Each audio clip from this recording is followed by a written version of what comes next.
नमस्कार। भगवान सूर्य की स्तुति और आराधना से जुड़े छठ पर्व की हार्दिक शुभकामनाएं। भगवान सूर्य ऊर्जा, प्रकाश, शक्ति और चेतना के देवता हैं। वेदों में सूर्य देव की स्तुति में क्या क्या तथ्य वर्णित हैं, आइए आज जानते हैं। 1700 वर्षों से भी पहले से भगवान सूर्य की पूजा होती रही है। इसके कई प्रमाण मिलते हैं। वैदिक काल में भी सूर्य की पूजा उपासना की पद्धति रही है। ऋग्वेद के कई सूक्तों में सूर्य की उपासना में स्तुति और मंत्र प्राप्त होते हैं। ऋग्वेद के प्रथम मंडल का 50वां सूक्त इस दृष्टिकोण से अत्यंत महत्वपूर्ण है, जिसमें स्पष्ट कहा गया है कि उदय होते ही सूर्य की किरणें सभी रोगों को, हृदय की सभी बीमारियों को और रक्ताल्पता अर्थात खून की कमी को दूर करती हैं। साथ ही इस सूक्त में सूर्य की किरणों की प्रशंसा की गई है और कहा गया है कि हे सूर्य, आप विशाल मार्ग पर चलने वाले समस्त प्राणियों के दर्शनीय और प्रकाश के करता हैं। ये संपूर्ण जगत आपके ही प्रकाश से प्रकाशित होता है। साथ ही साथ सूर्य की दीप्तिमान और सर्व प्रकाशक किरणों की स्तुति की गई है।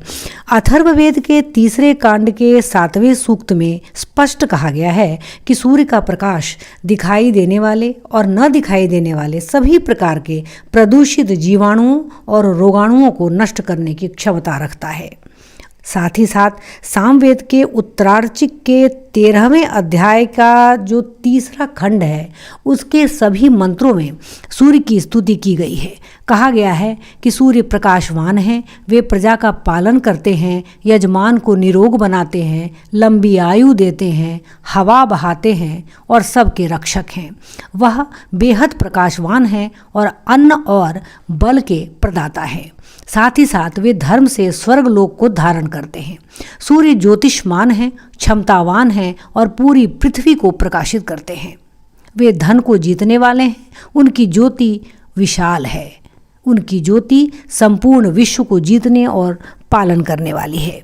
इसके साथ ही साथ अथर्ववेद के कई सूक्तों में, जिसमें से छठे कांड का जो 52वां सूक्त है, उसमें स्पष्ट प्रार्थना है कि हे सूर्यदेव, हमारे प्रति उपद्रव करने वाले राक्षस, पिशाच आदि का विनाश करते हुए पूर्व दिशा से उदय होइए और हम सभी प्राणियों का कल्याण कीजिए। इस प्रकार हम देखते हैं कि विभिन्न प्रकार के वेदों में अनेक स्तुतियाँ प्राप्त होती हैं, जिससे कि सूर्य देव की जो महत्ता है वो हमारे सामने प्रकट होती है। इसके साथ ही साथ विभिन्न मंत्रों से सूर्य की प्रार्थना की गई है। एक स्थान पर कहा गया है कि रात्रि के अंधकार के ऊपर उठी ज्योति को देखकर हम समस्त देवों में अधिक प्रकाश युक्त सूर्य के समीप जाते हैं, क्योंकि सूर्य ही सबसे उत्तम ज्योति वाले हैं।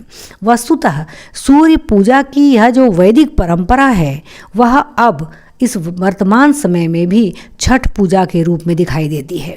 कहते हैं कि श्री कृष्ण के प्रपौत्र यानी पोते सांब ने छठ पूजा की थी, क्योंकि उन्हें कुष्ठ रोग हो गया था। उसके शमन के लिए उन्होंने छठ पूजा और सूर्य की उपासना से अपने रोग से मुक्ति पाई।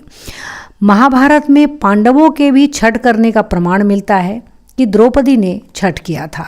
यहाँ तक कि रामायण में सीता के भी छठ करने की बात और सूर्य उपासना की बात उभर कर सामने आती है। वस्तु स्थिति ये है कि लगातार हजारों वर्षों से जो सूर्य पूजन की परंपरा है वो चली आ रही है। यहाँ तक कि चंद्रगुप्त काल के सिक्कों पर भी षष्ठी देवी का चित्र दिखाई देता है। कहते हैं कि माँ स्कंद माता, माँ ही षष्ठी देवी हैं, जिनके पूजन आराधना से संतान की उन्नति होती है। जिसको संतान नहीं है उसको संतान होती है और विभिन्न प्रकार के रोगों से मुक्ति होती है और हमें आरोग्य, आयुष्य और शांति प्रदान करते हैं भगवान सूर्य। तो भगवान सूर्य को पूजा करने के विभिन्न कठिन मंत्र हैं वेदों में, लेकिन कुछ सरल मंत्र भी हैं, जैसे ओम सूर्याय नमः, ओम भास्कराय नमः, ओम अर्काय नमः और एक है ओम घृणी सूर्याय नमः। इन सभी मंत्रों से भगवान सूर्य को अर्घ देने से विभिन्न प्रकार के रोगों से मुक्ति प्राप्त होती है और मनुष्य दीर्घायु प्राप्त करता है।